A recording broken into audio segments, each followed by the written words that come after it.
مرحبا حبايب، اهلا وسهلا فيكم في قناتي عن جديد. شو اخباركم؟ ايش عاملين؟ وكل عام وانتم بخير وكل الامهات بخير ان شاء الله بمناسبة عيد الام. بعرف انها شوي متاخرة وبعتذر كمان على التاخير، واني انا كمان ما بنزل فيديوهات الي فترة. فمعليش سامحوني شوي. عندي يعني مشاكل صحية شوي. ف يعني لما حسيت حالي منيحة وهيك قلت اني اعمل لكم وصفة. راح تكون برضو وصفة سريعة وسهلة، وإن شاء الله ما راح تاخد معنا وقت. إن شاء الله اليوم راح نعمل الكباب التركي. كباب دجاج. عندنا هان صدر دجاج أنا طحنته على المطحنة تقريبا نص كيلو. وراح نحتاج لمعجون طماطم نص معلقة. راح نحتاج لبقدونس مفروم. عندي هان بصلة كبيرة أنا برشتها وأخذت المي على لحال والبصلة لحال. البهارات عندنا ملح، فلفل أسود، وشطة بودرة، وبهار شوي. ما رح نحتاج أكتر من هيك بهارات. وطبعا دبس رمان. دبس الرمان هذا أنا عملته لكم فيديو بس لسه ما نزل على القناة. فإن شاء الله بعد الفيديو هذا رح أنزل طريقة عمل دبس الرمان. تمام؟ وخلونا نبلش في الطريقة. أول حاجة رح نضيف معجون الطماطم بالشكل هذا، ورح نضيف البصلة المفرومة،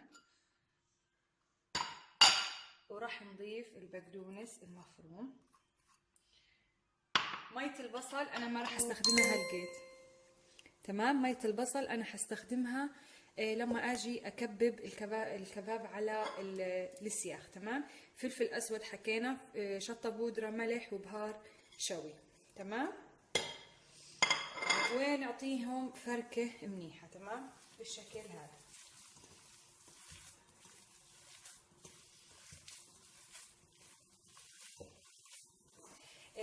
إذا ما عندكيش، أنا الصراحة ما بدي أحط عليه. يعني هذه ملاحظة كتير مهمة. إذا بدك إياه يكون يعني طيب طيب طيب قد ما تقولي إنه طيب، ضيفي عليه من دهنة الخروف. جيبيها، يعني مثلا أنا عاملة نص كيلو، حطي الربع دهنة، اطحنيها مع الدجاج وبتخلي الدجاج يضل طري وجوسي وهيك. انا بس عشان بدي اياه شوي صحي، ما بدي يكون في دسم وهيك، فما راح احط دهنة. تمام؟ زي ما انتم شايفين. الطماطم، معجون الطماطم اذا فيش عندك دبس فليفله استغني عنه بمعجون الطماطم. عندك دبس فليفله ضيفي دبس فليفله وضيفي معجون طماطم. تمام؟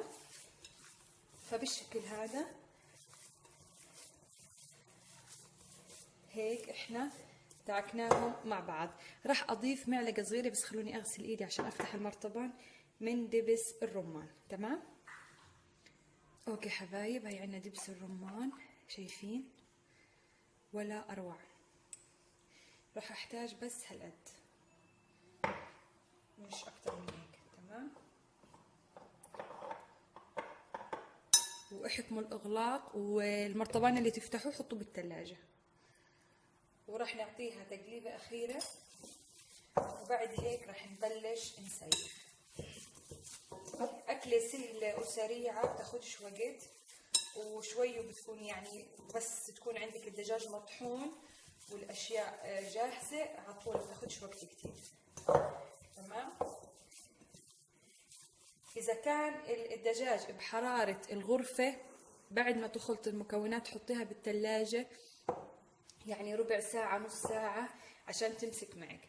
بس أنا هان طحنته وهو لا هو فكك كتير، يعني في شوية تلج. تمام؟ فضل معي ساقع، عشان حتى ايدي بصيروا حمر لما بحطه ساقع يعني شوي. تمام؟ فسهل عليه في التشكيل وبساعدك كمان في السرعة. اوكي؟ فبالشكل هذا الخليط معنا صار جاهز. راح اجيب الاسياخ ونشكله مع بعض. طيب هلقيت جهزت الاسياخ. اذا بدك تعملي على الفحم، على يعني بالهواء هيك بالطبيعه، وحابه انك تتفسحي وتطلعي، او عندك برندة او وات ايفر، انقعي الاسياخ بمي تقريبا نص ساعه قبل الشوي. تمام؟ قبل ما يعني تشكليهم. انا لاني بدي اعملهم على الجريل على السريع، يعني على الغاز، فراح ما حاعملهم، يعني ما راح احطهم في المي. فبالشكل هذا راح اطلع اسياخ عشان ما نوسخ الكل. طبعا انتم متعودين انه الرخامة نظيفة.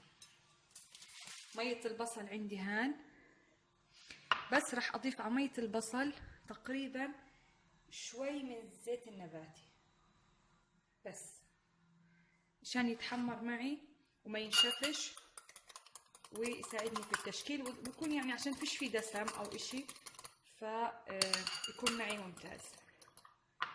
تمام. راح نبلش ناخد الكورة بالحجم اللي انتم بتحبوا فيه. انا هالقد يعني منيح، وراح ندخل السيخ بالشكل هذا، نحط ايدنا بالمي تبعت البصل ونشكل. تمام.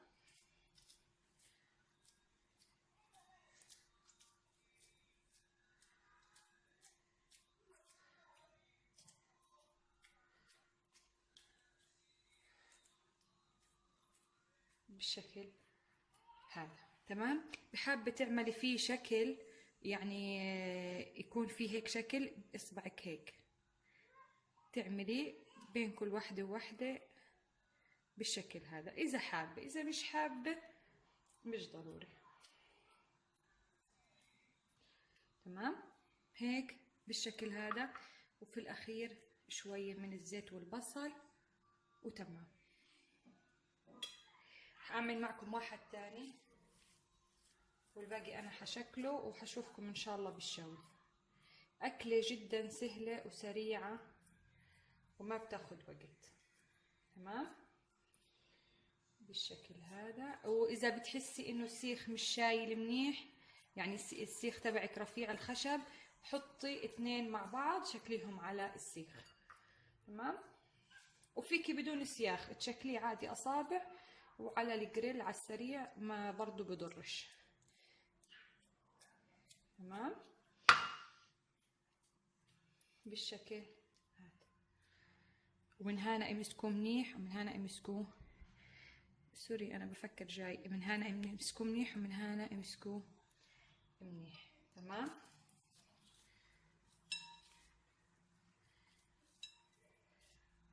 حاولي انها تكون كل الكور حجم واحد.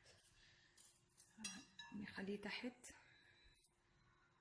عشان اذا ما كانش واضح قبل يكون واضح. تمام. احط ايدي بالبصل والزيت وبالشكل هذا افرد. زي ما حكيت لكم انا الدجاج انا لما طحنته كان فيه شوية تلج، يعني مش كتير فاكك 100%، كان فيه شوية تلج فلسه بارد. اذا انتي الدجاج معك يعني فكتيه على الاخر لازم تحطيه بالثلاجة عشان يساعدك في التشكيل. تمام. اخر واحدة للتأكيد.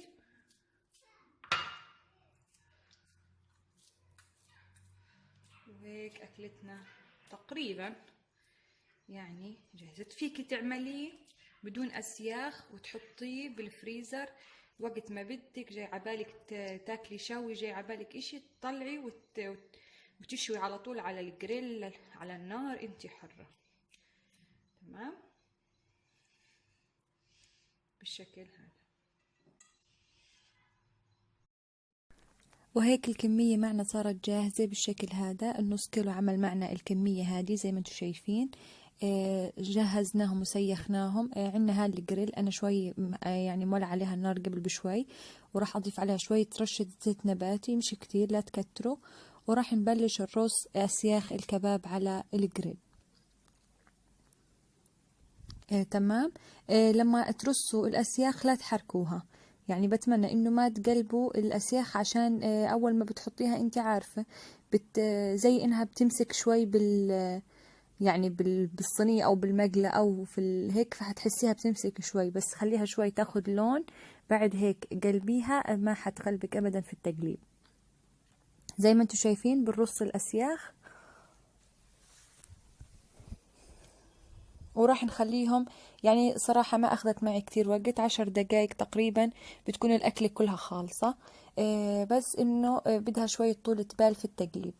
لقيت أنا راح أبلش أقلب فيهم زي ما شايفين أخذوا لون، راح أقلبهم على الوجه الثاني بالشكل هذا. وعندنا انا حطيتها نحب يعني شوية طماطم مشوية راح اشويها معهم. ولا تقولوا ما بيستوي، كل شي بيستوي، لا تقلقوا. زي ما انتم شايفين راح نقلب كل الاسياخ على الجهة الثانية، وراح تضلك تقلبي فيها يعني لانه على طول بياخد لون. وكمان لا توطوا النار، يعني هذه ملاحظة كتير مهمة، لا توطي عين الغاز او النار تحت يعني كتير، لانه اذا وطيتيها حينزل المي اللي فيه وحينشف ومش حيكون له طعم. فخلوا النار لا هي عالية كتير ولا هي يعني واطية. الخلطة هاي انا عملتها وهي السر الرهيب للطعم والنكهة ولا اطيب. بتحطي مية البصل اللي احنا عصرناها، بنضيف عليها نص معلقة معجون طماطم، بنحط عليها زيت نباتي. الجهة اللي بتتحمر من الكباب بنضيف عليها من الخلطة هذه. تمام. وبعد هيك رح نقلبها على الجهة اللي حطينا عليها يعني الخليط، وبعد هيك نقلبها تاني، نضيف الجهة اللي بعدها زي ما حتشوفوا هلقيت معي. تمام. الخلطة هذه هي السر. برجع بكرر، مية البصل اللي زادت معنا بعد ما عملنا الكباب، حطيت عليها نص معلقة صغيرة من المعلقة اللي شفتوها معجون طماطم، شوية زيت نباتي، ودهنت فيها الكباب. تمام. وراح نقلب زي هيك. الوجه هذا اللي انا قلبته راح ارجع اضيف عليه برضو من نفس الخليط. تمام. هي اللي بتعطي اللون الحلو الذهبي، وبتعطي نكهة وبتفرق كتير في الطعم. تمام. فبتمنى انكم تجربوها، واكتبوا لي اذا اللي يجرب الوصفة يكتب لي في التعليقات يعني لو سمحتوا. الصراحة انا صورت مقطع وانا بشيل الكباب، بس للأسف كأنه الجهاز مش كان يصور او في مشكلة صارت في التصوير. فبعتذر يعني. وانا بقلب فيه وكيف هو على النار يعني. بس هو حياخد لون كتير حلو، راح تشوفوه باخر الفيديو. وححكي لكم كمان عن خلطة للبصل والخضار تحطوها معه. ممكن تقدموا معه حمص، ممكن تقدموا معه ايش ما بدكم. هان انا بسكر الجريل شوي عليه تقريبا 3 ثواني. عندنا هان خبز انا حمصته شوي، وعملت خلطة البصل بالشطة وعليه شوية سماق وشوية فلفل اسود ورشة ملح، وادعكوهم شوي. راح اضيفها على الخبز، وبعد هيك راح اسحب سياخ الكباب على الخبز. تمام. انا شويت البندورة، راح تشوفوها كيف طرية وبوظة، ويعني ولا اطيب، ما تقولوا انه ما بيستوي. تمام. زي ما انتم شايفين يعني طايحة البندورة. فالكباب برضو حيكون برضو مستوي واللون كتير حلو، بس للأسف المقطع ما بعرف وين اختفى صراحة. فبتمنى انه تعجبكم الوصفة وتجربوها. وزي ما انتم شايفين هذا الشكل النهائي، واللون الصراحة والتحمير والطعم تحفة تحفة تحفة. بتمنى انكم تجربوه، وان شاء الله تعجبكم الوصفة. شكرا للمتابعة، لا تنسونا من اللايك والاشتراك. باي باي.